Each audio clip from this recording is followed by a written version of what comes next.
لاہور کے مختلف علاقوں میں تیز ہواؤں اور آندھی کے ساتھ بارش. لکشمی چوک، شادمان ٹاؤن، گلبرگ، گوال منڈی، شملہ پہاڑی سمیت کئی علاقوں میں تیز بارش سے جل تھل ایک ہو گیا. گھروں میں پانی داخل، آندھی سے درخت بھی اکھڑ گئے. گوجرانوالہ اور گردونواح میں بھی بادل برسے. بارش کے باعث کئی علاقوں میں بجلی کی فراہمی معطل. ملک میں بارشوں کا نیا اسپیل 5 جولائی سے شروع ہوگا. محکمہ موسمیات نے خبردار کر دیا.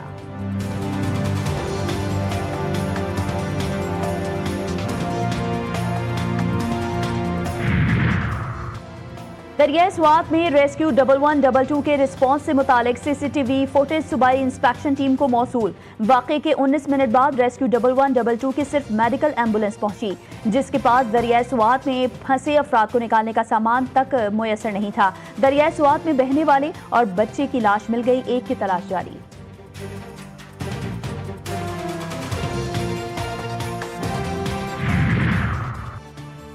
بیٹی کے سامنے بچے پانی میں بہہ گئے، الفاظ نہیں جو اس سانحے کو بیان کریں. ریسکیو کی مکمل ناکامی ہوئی، متاثرین پر قیامت ٹوٹ پڑی. سیالکوٹ میں وزیر دفاع خواجہ محمد آصف کی سانحہ سوات کے متاثرین سے تعزیت. کہا کہ پی حکومت کو عوامی مفادات کو ذاتی مفادات پر ترجیح دینی چاہیے. حکمرانی کانٹوں کی سیج ہے.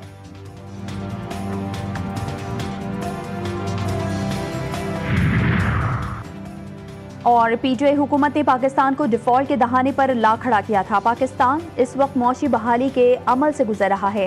وفاقی وزیر احسن اقبال کہتے ہیں پنجاب میں کسانوں کو اسکیم کے تحت شفاف انداز میں ٹریکٹرز ملے. شفافیت مسلم لیگ نون کی حکومت کا ترہ امتیاز ہے.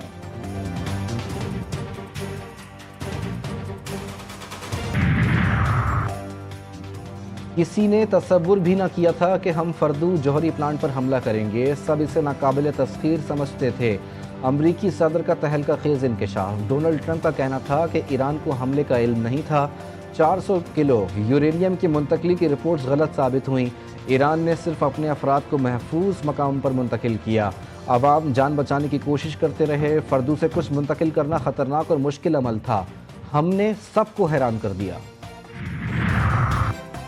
ایران نے بین الاقوامی ایٹمی توانائی ایجنسی کے ساتھ تعاون معطل کرنے کا قانون نافذ کر دیا. وزیر خارجہ عباس عراقچی نے ایجنسی کے نیوکلیئر تنصیبات کے معائنے کے مطالبات کو بدنیتی پر مبنی اور خود مختاری پر حملہ قرار دے دیا.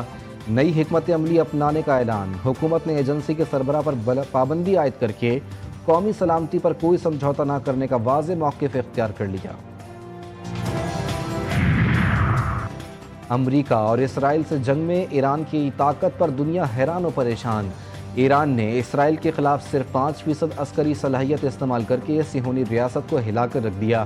ایرانی کمانڈر بریگیڈیئر جنرل محمد رضا نقوی کہتے ہیں یہ تو صرف نمونہ تھا. اگر پوری طاقت استعمال کی جاتی تو اسرائیلی دارالحکومت تل ابیب کا نام و نشان مٹ چکا ہوتا اور دنیا صرف تماشا دیکھتی رہ جاتی. بھارتی خفیہ ایجنسی را کے سربراہ کی تبدیلی. مودی سرکار نے راوی سنہا کی ملازمت میں توسیع نہیں کی. پراگ جین کو بھارتی خفیہ ایجنسی کا نیا سربراہ لگا دیا. بعض تجزیہ کار اس تبدیلی کو حکومتی ناکامیوں سے بچاؤ کی کوشش بھی قرار دے رہے ہیں.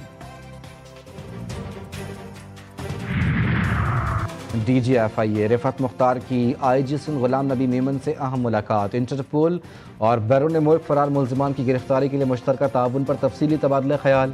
سندھ پولیس کو ہر ممکن تعاون کی یقین دہانی. افسران کی استعداد کار بڑھانے کے لیے مشترکہ اقدامات پر اتفاق رائے.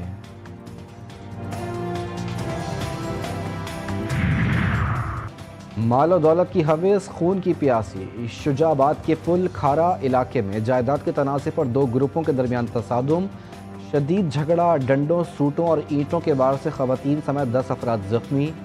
ریسکیو ٹیم نے زخمیوں کو فوری طور پر تحصیل ہیڈ کوارٹر اسپتال منتقل کر دیا. لکی مروت میں دہشت گردوں کی فائرنگ. شہاب خیل امن کمیٹی کے صدر غلام دستگیر المعروف فوجی اور 2 ساتھی جاں بحق. لاشوں کو پوسٹ مارٹم کے لیے سرائے نورنگ اسپتال منتقل کر دیا گیا. علاقے میں سوگ کا سما. پولیس نے تفتیش شروع کر دی.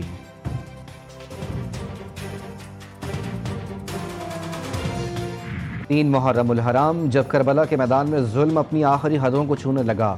یہ وہ دن ہے جب فرات کا پانی بھی حسین ابن علی علیہ السلام کے خیموں کے لیے روک دیا گیا.